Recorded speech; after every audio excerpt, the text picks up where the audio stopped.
Ubukele ezindabeni ze-Imbumba Films indaba onibingelelayo uNomfundo kaMsomi sawubona mbukeli.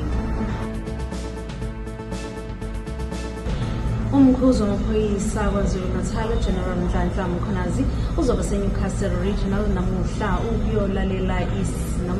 ukuyolalela isinqumo esizokhishwa yilenkantolo mayelana nephoyisa labulawa uCaptain osolwa ngokwakha uzungu lokubulala umzinyathi.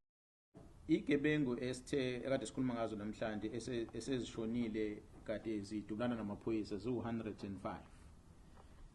Sithe mangabe sibheka inani lazo sabona ukuthi angeke sithi lezi gebengu zilwisana kakhulu namaphoyisa, zihlukumeza amaphoyisa kakhulu ngoba amaphoyisa ashonile ngalesigameko awu4. Inkampani kagesi u-Eskom ithi-ke izoqala uhlelo lokunqamula ugesi olubizwa nge-load shedding u-stage 2 namuhla. Ke masihlabela phambili samukela udaba oluthi i-IFP yaseMhlathuze eRichards Bay noDovu KwaZulu-Natal ithi ijabule kakhulu ngoba-ke ahambe kahle wonke ama-fanpacks abewenzela umphakathi ngempelasonto, kanti-ke bekungokuba umdlalo we-Nedbank Cup final lapho-ke bekudlala khona i-Orlando Pirates kanye ne-Kaizer Chiefs okuyiyona-ke i-Orlando Pirates egcine idliwe. Kanti-ke umasipala uthi-ke ujabule kakhulu ngoba abantu abadayisa ematafuleni-ke benze umehluko omkhulu ngalolu hlelo lwabo.